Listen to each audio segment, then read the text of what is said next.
Hi, welcome to CBug's Records, new arrivals for the week of July 9th. I'm Bug, this is my record store in East Windsor, Connecticut. Please like, please subscribe. The only news I have this week is we have a new section for individually priced CDs. Because CDs are definitely coming back. And some of them I just can't do the, $3 or $4 for. So we do have a lot now of individually priced ones, a lot of punk, a lot of metal, and a lot of classic rock. So some good stuff there. Okay, so the lot I'm going to show you today, some of them I had, some of them I went to Mansfield. In Mansfield, it was kind of an interesting day. There were so few vendors, which I was surprised because I went around 10:30 or so kind of late, but I didn't realize it had been raining all morning. So I guess that's why there were so few vendors. I ended up just going to the two people I knew. The first one, he didn't even put anything out. He was just standing there. But it was all in his car. So I looked through his car. I picked out a bunch of stuff. I got some good stuff. And then I went to another guy I knew, and nice guy, but he's a little bit out there sometimes. And he's always kind of gets excited to see me and tells me, how nice it is to see me and all that. And then at the end, I gave him a $50 bill, but I couldn't leave until he got out his little kit to check it, which I thought was kind of funny. But I did pass, and all was good. So I got some stuff. I had some other stuff kind of lying around, so that's what makes it.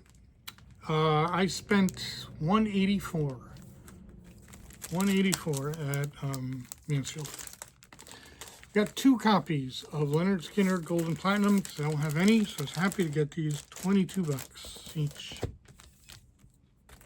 Stevie Ray Vaughan, Couldn't Stand the Weather, will be $35.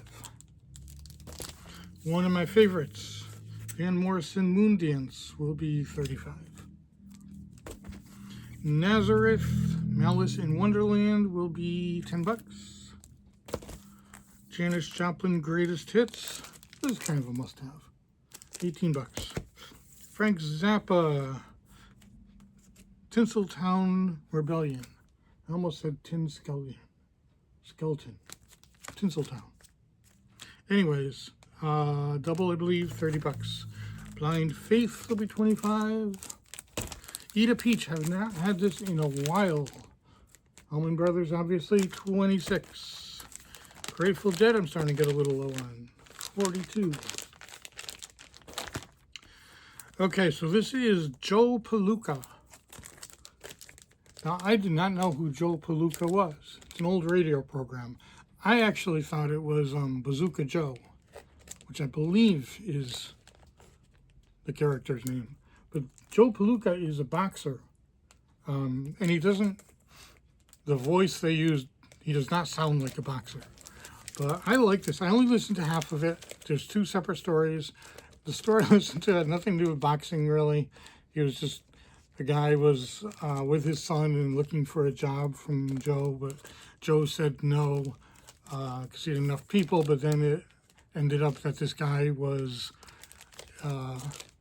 former champion, so they wanted to hire him. And that was the story.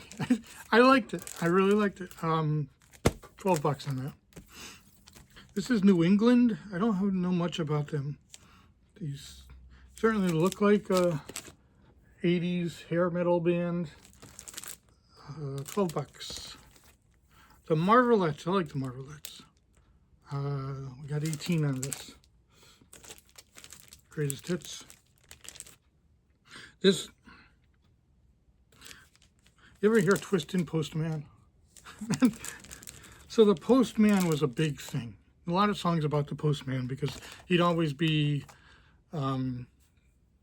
delivering love notes. And when you didn't get a love note, it must have been the fault of the postman. There's a few different songs on this. Please, Mr. Postman, maybe the most famous one. But then, at the same time, the twist was so famous. So they had to make Twist in Postman, which had nothing to do with anything. He would just deliver mail and twist. That was it. Anyways. Let's see. Buddy Holly, For the First Time Anywhere, contains all previously unreleased versions. This one's pretty cool. $15.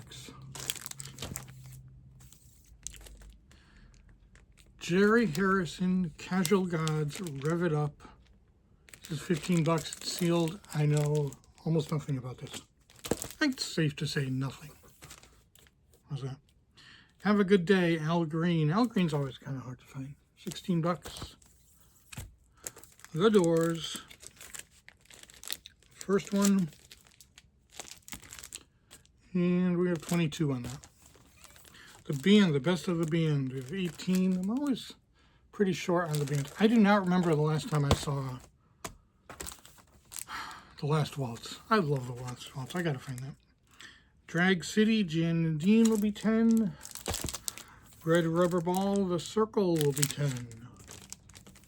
The Hollies, Greatest Hits will be 10. Couple Ventures will be, let's guess, 10 each. And we got Go Little Honda. The Hondells will be 15. This one's kind of interesting. Black Giants. So this is a double album compilation. We got Louis Armstrong, Count Basie, Miles Davis, Duke Ellington, Errol Garner, on and on and on and on. But it's a white label promo, which is pretty interesting. So we have $30 on this. Journey, Raised on Radio, will be 20. Albert King, The Lost Session. I love Albert King. 24. And we will end with 3 newer issues. This is the only sealed one, but it might be the coolest. The Music of DC Comics, Volume 2. Now, I got this from the guy at Mansfield, and he buys, I don't know why he does this, but I think he buys ones from Newberry Comics that might have been put on the discount rack or something, because he doesn't make much.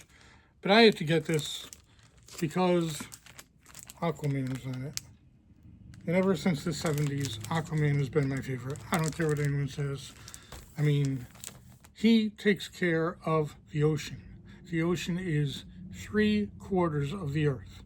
So everybody else is all concerned with that 1/4 with the land. He takes care of 3/4 of the earth. This is sealed, but I listened to it on YouTube. I love it. I just love it. It really spans a long way. First, it starts with an old Superman thing where, you know, is it a bird? Is it a plane? And my favorite thing is the announcer says that he's able to leap 1/8 of a mile in a single bound. Who measured that? 1/8 of a mile. That's so specific. And if you can fly, who cares how much you can leap? So anyways, it goes back to those things, and it goes up through, the most recent I think I saw was Superman versus Batman. So it has a lot of, you know, just themes, older stuff. It has my favorite, the challenge of the Super Friends, when they were against the Legion of Doom. Now, I grew up with this stuff, and it was so cool. I mean, you know, we've had a few years of Super Friends, but they were always against, like, these silly monsters, and then they had these silly stories, and every year it got a little more serious. And when this came out, I was like 8. It was the greatest thing ever. So I really, really enjoyed this. I sat there listening to this with a big smile on my face. A couple of glasses of wine did not hurt either, but still, I really like this. It is sealed. So we got $32 on it. Okay, this one I had to get. This is a record store day one. This is Jimi Hendrix Christmas. Merry Christmas and Happy New Year. Jimi Hendrix picture disc, $28. The other thing I was really happy about, I thought I knew. I started second guessing myself for years, but I knew there was a version of Little Drummer Boy by Jimi Hendrix, and that's on this. Okay, last one. I'm actually out of Bowie, so I had to buy a Bowie even if it was a new issue. But this is great. This is David Bowie, Tokyo 1990, live in the East. Double album, really good, 45 bucks. Though I'm a little confused about Bowie because right around this time, he did one that was all, he kind of said, I'm never doing hits anymore. I'm going to do whatever people want. Maybe that was this tour. Now, he didn't stick to that, but he kind of said, you know, after that, he's not going to do the hits anymore. He went on to do Tin Machine, which is, all right. But he did go back on that. But I think that might have been this tour. Who knows? All right, so that's about it. Thanks for watching. Hope to see you in there.